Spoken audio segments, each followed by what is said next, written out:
اعوذ باللہ من الشیطان الرجیم بسم اللہ الرحمن الرحیم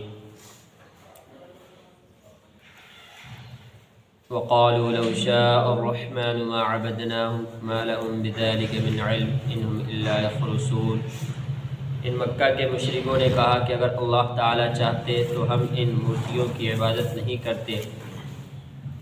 ما لهم بذلك من علم، ان کے پاس اس بارے میں کچھ علم نہیں ہے۔ انہم الا یخرصون،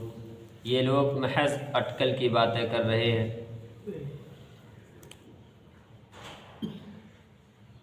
کل پرسوں جو بات ہوئی تھی وہ ادھوری رہ گئی تھی، اس لیے تھوڑا پیچھے سے دہرا کر گفتگو کر رہے ہیں۔ یہ جو ان کی عقلی دلیل ہے مشرکین کی شرک کے جواز پر، یعنی اللہ تعالیٰ کے ساتھ شرک ہو سکتا ہے، یہ ان کا کہنا ہے۔ تو کیوں ہو سکتا ہے شرک؟ تو یہ ان کا کہنا ہے کہ اگر اللہ تعالیٰ ہمیں اس بات پر قدرت دیتے ہیں کہ ہم شرک کریں،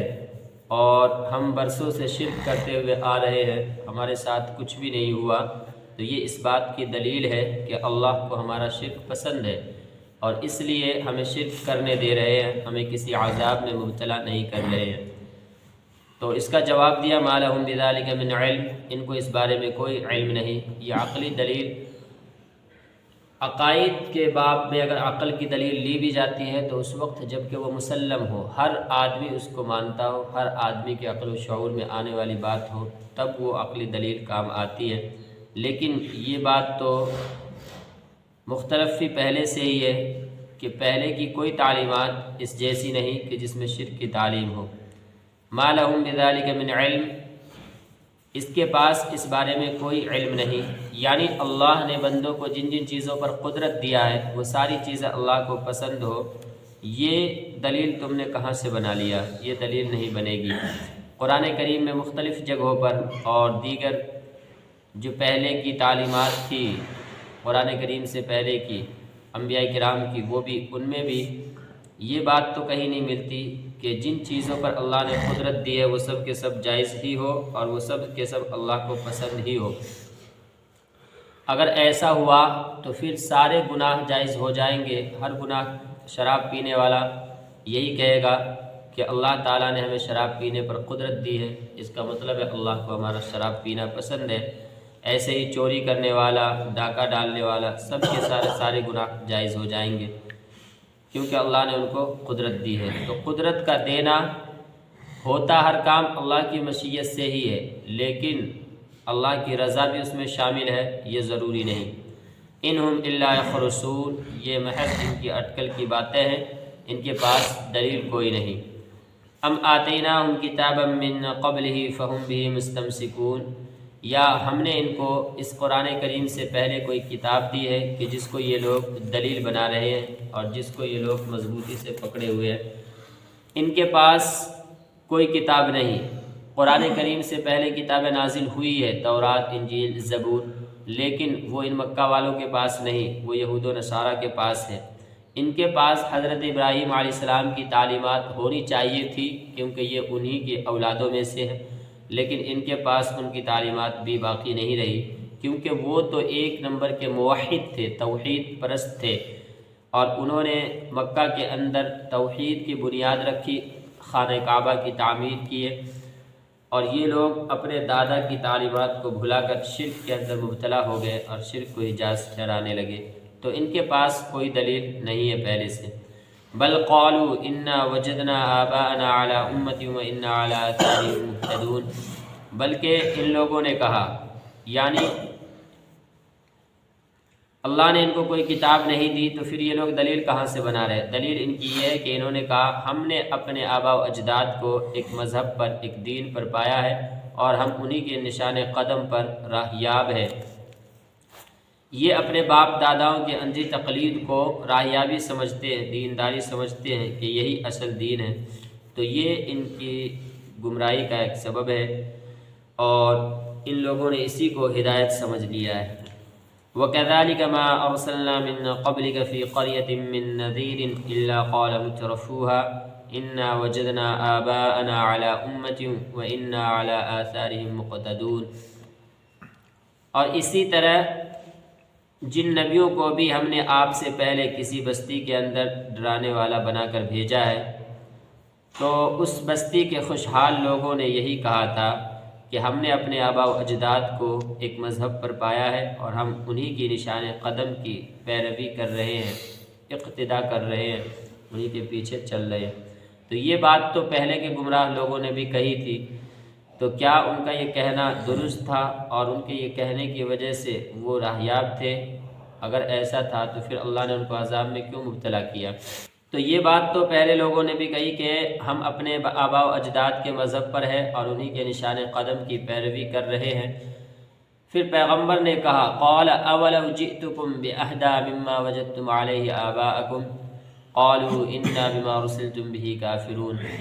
اس وقت کے یعنی پہلے لوگوں نے جب یہ کہا تھا تو اس وقت کے پیغمبر نے کہا ان سے کہ جس پر تم نے اپنے آباء و اجداد کو پایا ہے، اگر میں اس سے بھی بہتر ہدایت کا راستہ لے کر آیا ہوں، کیا تب بھی تم میری بات نہیں مانو گے؟ قالوا انا بما ارسلتم به کافرون۔ انہوں نے کہا کہ ہم ان تمام چیزوں کا انکار کرتے ہیں جس کو دے کر تم بھیجے گئے ہو، یعنی جو چیزیں تم لے کر آئے ہو اور رسول بن کر آئے ہو،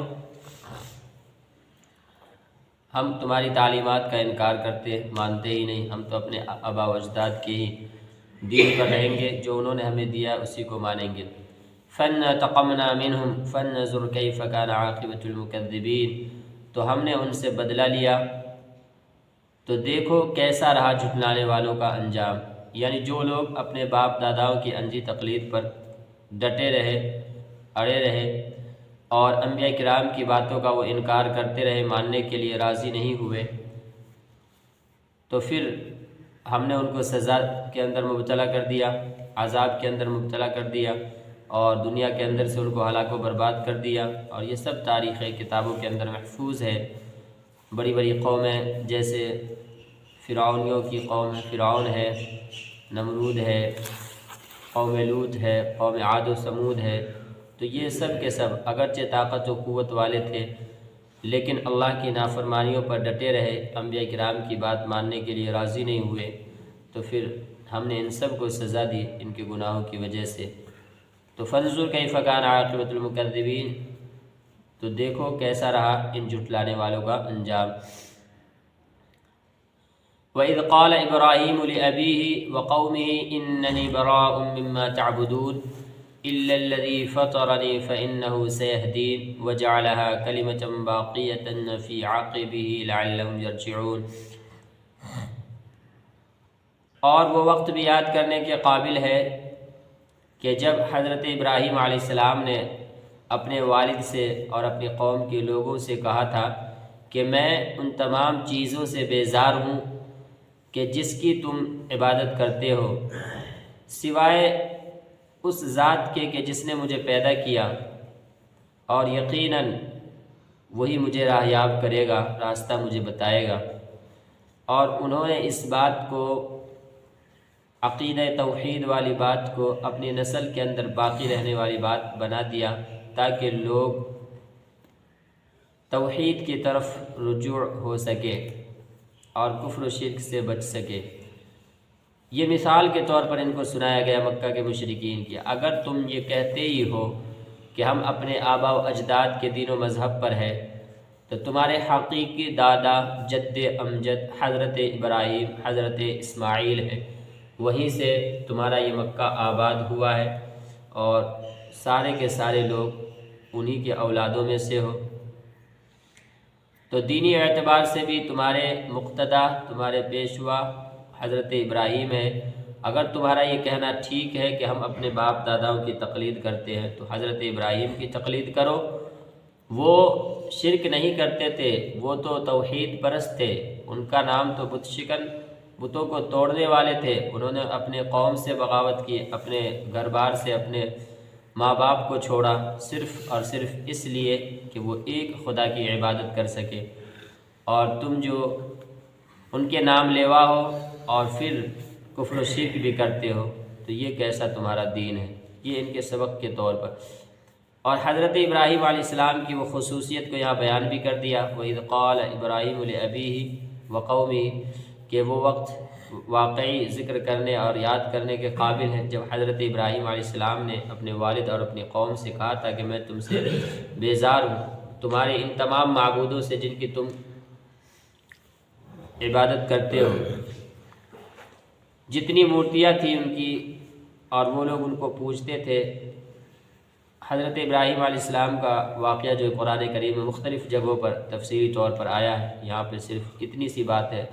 توحید کی کہ حضرت ابراہیم علیہ السلام نے کہہ دیا کہ میں ان تمام سے بیزار، ان کو میں بالکل نہیں مانتا، یہ کسی کام کے لائق ہے ہی نہیں، نہ کوئی فائدہ پہنچا سکتے نہ کوئی نقصان۔ ہاں ایک ذات ہے جو ان سب کے اوپر ہے، اللہ وحدہ لا شریک، کہ جس نے مجھے پیدا کیا ہے، یقیناً وہی عبادت کا حقدار ہے، میں اسی کی عبادت و اطاعت کروں گا، اور مجھے اسی ذات سے یقین ہے کہ آگے کی رہنمائی فرمائیں گے اور آگے ہمیں وہی راستہ دکھلائیں گے۔ تو یہ تھی حضرت ابراہیم علیہ السلام کی توحید اور توحید پرستی، اور اس بات کو حضرت ابراہیم علیہ السلام نے اپنے نسل کے اندر، اپنے بچوں کے اندر جو ان کی اولاد تھی، حضرت اسحاق علیہ السلام، حضرت اسماعیل علیہ السلام، ان سب کے اندر جما دیا تھا کہ آنے والی نسلیں بھی وہ توحید پر قائم رہے اور شرک و کفر میں نہ جا سکے۔ اللہ تعالیٰ سمجھنے کی